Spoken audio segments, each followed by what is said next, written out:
Hi guys and welcome to current affairs Funda. आज हम देखेंगे ऑलिव बोर्ड के कुछ क्वेश्चंस। ये जो क्वेश्चंस हैं ऑलिव बोर्ड की साइट से, वहां पर आप इनकी प्रैक्टिस कर सकते हैं। साथ ही इनकी जो टेस्ट सीरीज है उसको भी आप लोग फॉलो कर सकते हैं, जिसका लिंक आपको डिस्क्रिप्शन बॉक्स में प्रोवाइड करवा दिया जाएगा। तो चलिए फिर शुरू करते हैं इस वीडियो को।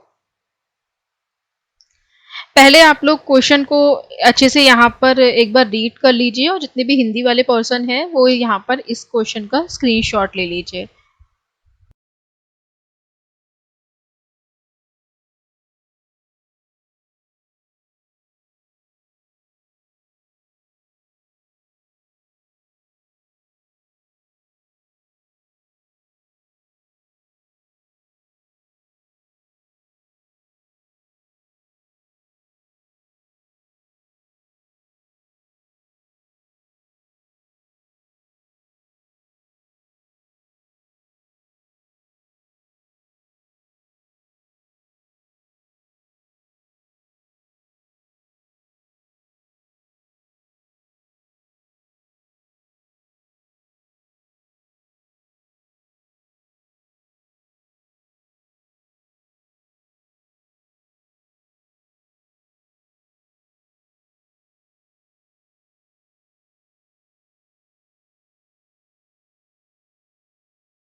यहाँ पे कह रहे हैं certain number of person are sitting around a circular table facing towards the centre. यहाँ पर कुछ नंबर ऑफ पर्सन आपके मतलब बैठे हुए हैं सर्कुलर टेबल के चारों ओर। ठीक है, इस सर्कुलर टेबल के चारों ओर कुछ पर्सन बैठे हैं।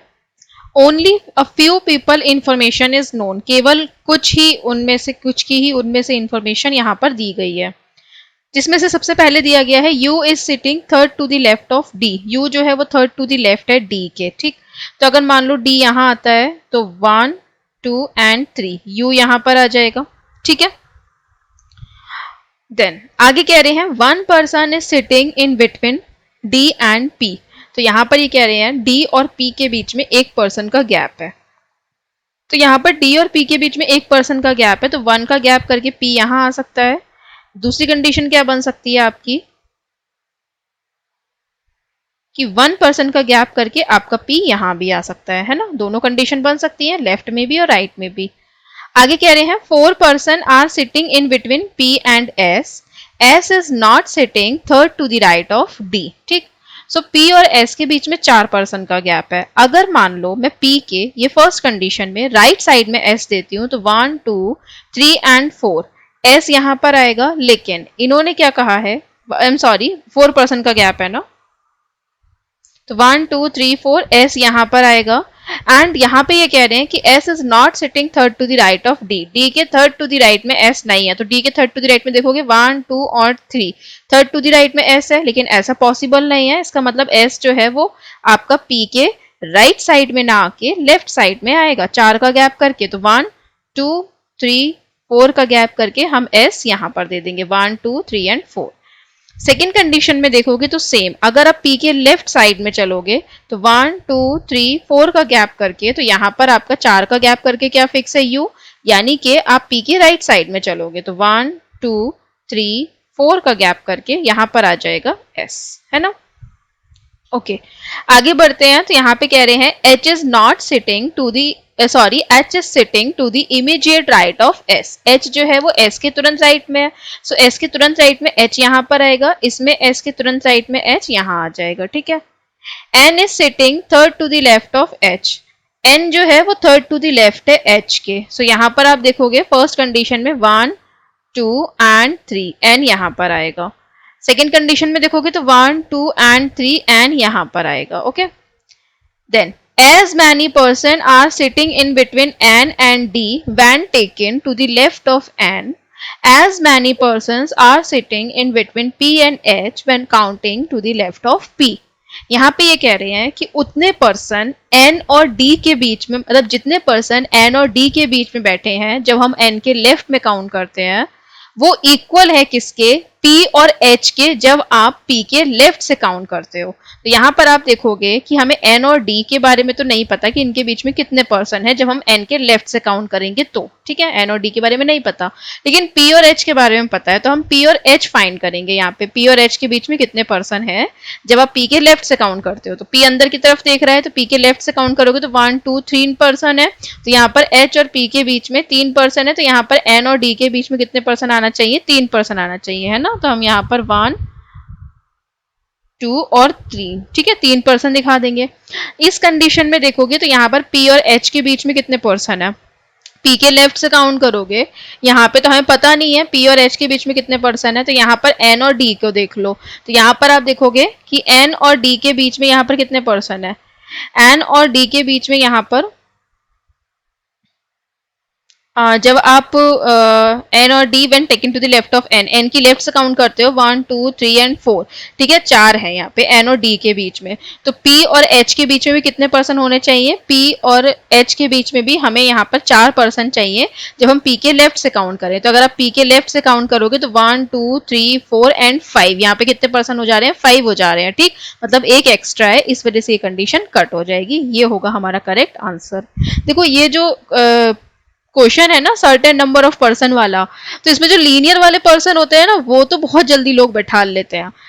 उनको प्रॉब्लम कहाँ आती है, उनको प्रॉब्लम या तो सर्कल में आती है, या फिर जो आपका स्क्वायर अरेंजमेंट होता है उसमें आती है, या फिर जो पर्सन आपका नॉर्थ टू साउथ बैठते हैं उसमें आती है। मतलब जो लीनियर वाला होता है उसमें तो बहुत जल्दी चीजें सेट कर लेते हैं।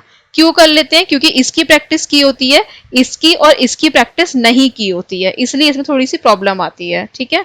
तो इनकी प्रैक्टिस कर लो, क्योंकि पीओ के लेवल में आप इतना एक्सपेक्ट कर सकते हो कि इस टाइप के क्वेश्चंस जो हैं वो पूछे जा सकते हैं, क्योंकि लेवल ठीक रहता है।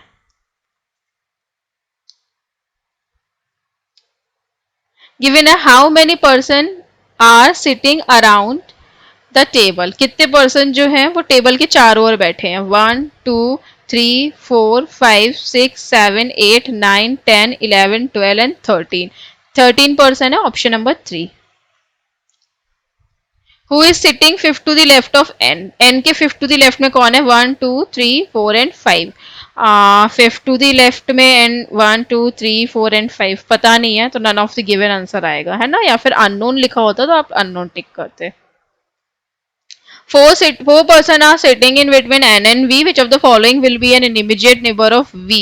तो यहाँ पर n और v के बीच में अगर 4 पर्सन बैठे हैं तो v का इमीडिएट नेबर कौन होगा? सो 1 2 3 4 का गैप करके v यहाँ आएगा, 1 2 3 4 का गैप करके v यहाँ भी आ जाएगा।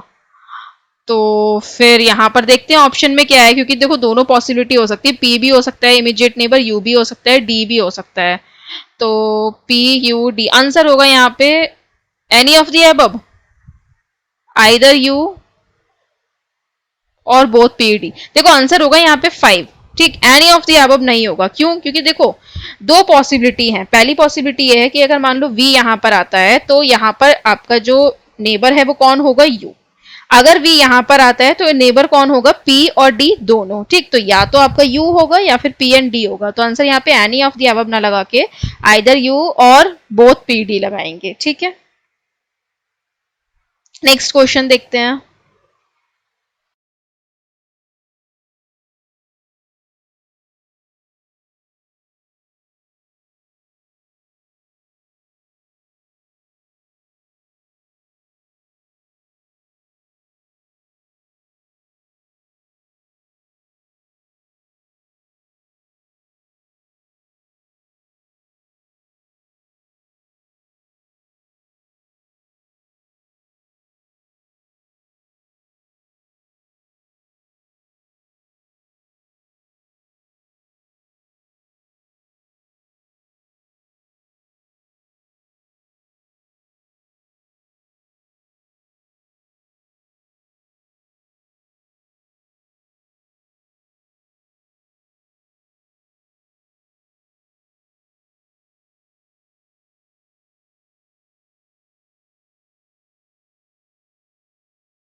ओके, गिवन है 10 persons A, B, C, D, E, F, G, H, I and J were born on different days of the same year. ठीक, तो यहाँ पर ये कह रहे हैं कि आपका इतने पर्सन है, इनका डिफरेंट डेज में जन्म हुआ है सेम ईयर में. They were born either on 16th और on the 25th of the month from June to October. तो यहाँ पर जून से लेके अक्टूबर तक उनका जन्म या तो 16 को हुआ है या फिर 25 को हुआ है. ठीक है, तो हम यहाँ पे डाल लेंगे जून 2 टाइम्स, फिर जुलाई 2 टाइम्स, फिर अगस्त, देन सितंबर, अक्टूबर. ठीक है, और 16 और 25 है ना, तो 16 आ जाएगा और 25 आ जाएगा, 16 एंड 25.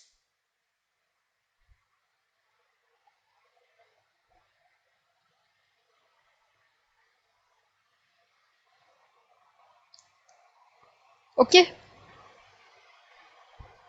गिवन है no 2 person have same date of birth. ठीक है, छोड़ो से. B was born in the month of September. यहाँ पे कह रहे हैं बी का जन्म जो है वो सितंबर में हुआ है, तो दो पॉसिबिलिटी है, बी का जन्म या तो 16 सितंबर हुआ है या 25 सितंबर हुआ है. ठीक है, 3 person were born between A and B. A और बी के बीच में 3 पर्सन का गैप है. देखो फर्स्ट कंडीशन में बी से नीचे की ओर तो स्पेस नहीं है, ऑब्वियसली ऊपर की ओर जाओगे तो 1 2 3 का गैप करके ए यहाँ पर. सेकेंड कंडीशन में भी नीचे की ओर स्पेस नहीं है ना, तो ऊपर की ओर जाओगे, 1 2 3 का गैप करके ए यहाँ पर. Then A and J were born in the same month. A और जे का जो जन्म है वो सेम मंथ में हुआ है, तो फर्स्ट कंडीशन में जे यहाँ पर, सेकेंड कंडीशन में जे यहाँ पर. The number of person who were born before C is the same as the number of person who born after D. यहाँ पर ये कह रहे हैं कि जितने पर्सन का जन्म C से पहले हुआ है वो इक्वल है जितना D के बाद होगा, मतलब C से पहले और D के बाद इक्वल पर्सन आएंगे. तो अभी C एंड D में से कुछ भी फिक्स नहीं है ना, तो इसको अलग पॉइंट बना लो. Then one person was born between D and F. तो D और F के बीच में आपका एक पर्सन का जन्म है, मगर F भी फिक्स नहीं है. Then E was born immediately before I. E का जो जन्म है वो तुरंत बिफोर है, किससे, आई से. Not more than 2 person were born between E and G. So E and G के बीच में नॉट मोर देन 2 यानी कि 2 पर्सन आएंगे या फिर 2 से कम आएंगे. ठीक है, 2 person were born between C and J. C and J के बीच में आपका 2 पर्सन का जन्म है. देखो फर्स्ट कंडीशन में अगर आप जे से नीचे की ओर जाओगे 2 का गैप करके, तो आपको यहाँ पर बी मिल रहा है, मतलब सी नहीं आ सकता, तो 1 एंड 2 का गैप करके सी ऊपर आएगा. सेकेंड कंडीशन में देखोगे तो 1 एंड 2 का गैप करके ऊपर की ओर स्पेस नहीं है, तो 1 एंड 2 का गैप करके सी नीचे की ओर आएगा. ठीक है, then F and I were born on the same number date. F और आई दोनों क्या है आपका सेम डेट पर है. ठीक है, अब देखो सी के ऊपर कितने पर्सन है पता नहीं, यहाँ पर नहीं है एक भी, तो यहाँ पर डी के नीचे एक भी नहीं आएंगे. यहाँ पर सी के ऊपर कितने पर्सन है, 1 2 3 4 एंड 5, तो डी के नीचे कितने आएंगे, 5. तो 1 2 3 4 एंड 5 यहाँ पर आ जाएगा डी. ठीक है, ये हट जाएगा. डी और एफ के बीच में एक का गैप है, तो फर्स्ट कंडीशन में आपका एफ यहाँ पर आ जाएगा, सेकेंड कंडीशन में एफ यहाँ आ जाएगा. ठीक है, ई और आई में आप देखोगे तो यहाँ पर कुछ इस तरीके से देना है कि आपको कि ई और जी के बीच में 2 से कम का गैप हो. तो फर्स्ट कंडीशन में तो आप ई और आई यहाँ पर दे दोगे, क्योंकि यहाँ पर आपका सिर्फ एक ही जगह खाली है जहां पर आपका दोनों लगातार सीट खाली दी गई है. ठीक है, एक ऐसी कंडीशन है जहां पर दोनों सीट लगातार खाली है. सेकेंड कंडीशन में देखोगे तो अगर आप 16 25 देते हो, तो अगर आप जी नीचे की ओर दोगे तो आप देखोगे ई और जी के बीच में 2 से ज्यादा का डिफरेंस हो जाएगा. सेम अगर आप यहाँ पर देते हो ई और आई, तब भी आप देखोगे जी आपको ऊपर की ओर देना पड़ेगा, तो डिफरेंस ज्यादा हो जाएगा, इसलिए ये कंडीशन कट हो जाएगी. यहाँ पर आपको ई और जी के बीच में 2 चाहिए या 2 से कम चाहिए, तो यहाँ पर आप देखोगे जी यहाँ आ जाएगा. लास्ट बचा हुआ पर्सन एफ और आई, सॉरी आई तो हो गया, एफ और आई सेम डेट, लास्ट बचा हुआ पर्सन यहाँ पर आ जाएगा. ठीक है, देखो ये तो एफ और आई ऐसे ही फिक्स हो गया. अच्छा, यहाँ पर ऑप्शन नहीं है, कोई बात नहीं, हम ऐसे ही इसको कर लेते हैं. गिवन है who among the following were born in the month of October. अक्टूबर में किसका जन्म हुआ है, तो एच एंड डी का जन्म हुआ है अक्टूबर में. Okay, how many person were born between B and G. B और जी के बीच में कितने पर्सन का जन्म हुआ है, सो 1 2 3 एंड 4, 4 पर्सन का. Which of the following statement is are true, यहाँ पर कौन सा स्टेटमेंट ट्रू है? सो गिवन है A, not more than 2% were born between B and D, B and D के बीच में 2% से ज्यादा नहीं है, तो फर्स्ट ट्रू है। J was born immediately before E, तो आपका सेकंड भी ट्रू है। 3% were born between H and I, H और आई के बीच में 3% है, नहीं 2 ही है, तो option number D correct answer होगा, both A and B. Which of the following pair were born in even number date, so even number date में देखते हैं बी और जे है क्या, तो जे यहाँ पर ऑड है, नहीं। ए और आई ऑड है। सी और जे ऑड है। डी और बी तो इवन है, डी ऑड है, लेकिन इसमें ई और एच इवन है, ई भी इवन है, सो ई और एच।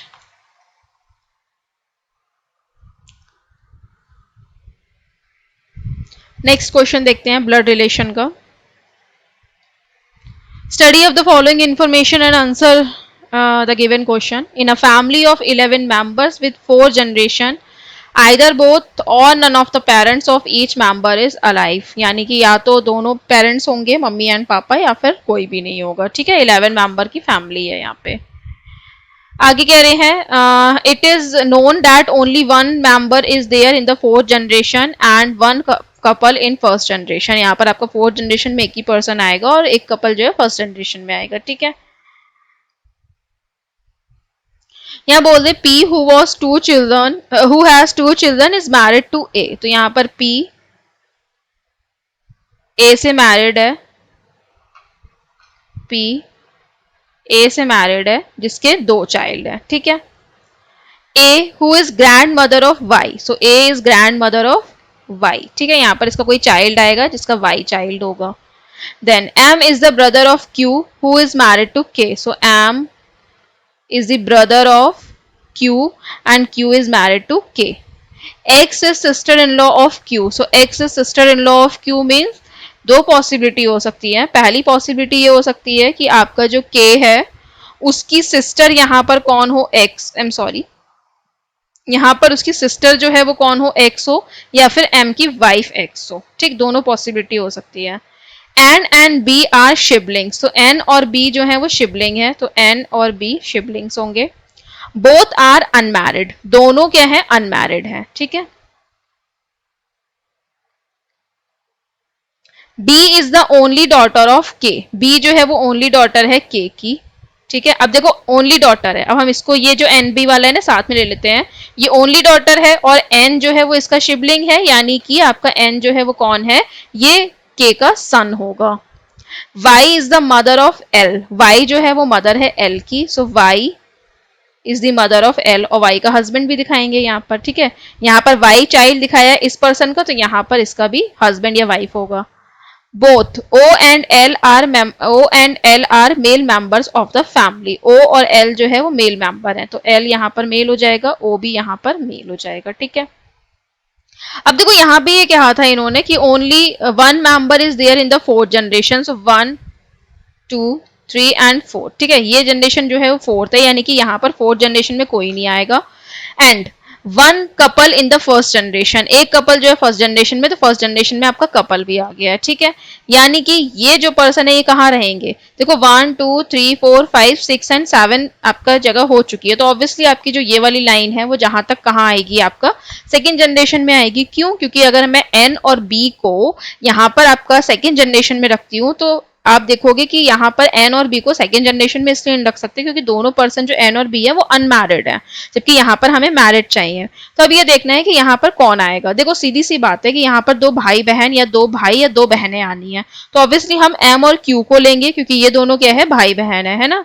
तो यहाँ पर आप देखोगे कि एम और क्यू में से यहाँ पर कौन आएगा। देखो सीधी से यहाँ पर बात है, इन्होंने ये कहा है कि आपका जो के है उसकी ओनली डॉटर कौन है, बी है। सो के की जब ओनली डॉटर बी है तो के की डॉटर वाई नहीं हो सकती, तो जब के की डॉटर वाई नहीं हो सकती तो यहाँ पर आपका जो वाई है वो किसका चाइल्ड होगा, एम का चाइल्ड होगा। ठीक, और एम का चाइल्ड होगा यानी कि एम की यहाँ पर वाइफ भी होगी, एम की यहाँ पर वाइफ होगी, तो यहाँ पर आपकी जो के की जो आपकी सिस्टर है एक्स, ये पॉसिबिलिटी हट सकती है। लेकिन देखो ये एक पॉसिबिलिटी है, हो सकता है कि एक्स जो है वो के की सिस्टर हो, तो अभी हम रुकेंगे, हम यहाँ पर ये दिखा रहे हैं खाली कि एम की वाइफ होगी, बट एक्स होगी नहीं होगी ये नहीं दिखा रहे हैं अभी। ठीक, इसके अलावा क्यू फिर यहाँ पर आ जाएगा या आ जाएगी, के यहाँ आ जाएगी। ठीक है, देन के बाद अब देखो कि बी यहाँ आ जाना है, एन यहाँ आ जाना है, ठीक है। 1 2 3 4 5 6 7 8 9 10 और 11। देखो अब यहाँ पर 11% कंप्लीट हो गए, तो ये जो x वाली जगह थी ये नहीं रही, तो x आ जाएगा फिर यहाँ पर, ठीक है, क्योंकि x आप k के साथ बढ़ा नहीं सकते आगे। लास्ट में इन्होंने ये कहा है कि o जो है वो मेल मेंबर है, सो o मेल मेंबर है, तो o आ जाएगा फिर यहाँ पे y और o, ठीक।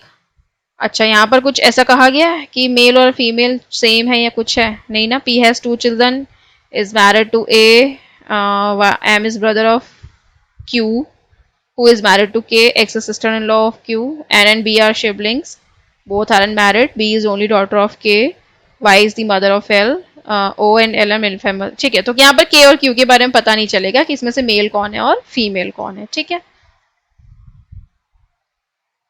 हाँ देखो यहाँ पर भी इन्होंने ऐसे ही रखा है।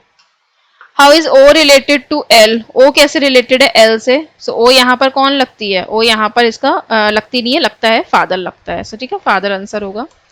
How many members are female in the family, so female कितनी है यहाँ पे? 1 2 3 4, और इन दोनों में से कोई एक होगी तो 5, ठीक है। CND मत लगाया ना कि पता ना हो के और क्यू में से कौन मेल है कौन फीमेल है, तो CND लगाया हो। एक फीमेल होगी, कोई भी हो, ठीक है, काउंट तो कर ही सकते हो। परिवार में कितनी फीमेल है? अच्छा ये हो गया ना।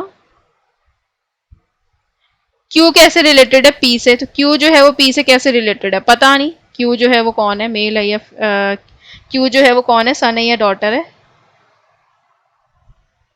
तो यहाँ पर आपको फ्री मॉक टेस्ट प्रोवाइड कराए गए हैं RRB clerk, RRB PO, IBPS PO के लिए, जिसको यहाँ से जाकर आप लोग डिस्क्रिप्शन में लिंक मिल जाएगा, वहां से जाकर आप अटेम्प्ट कर सकते हैं।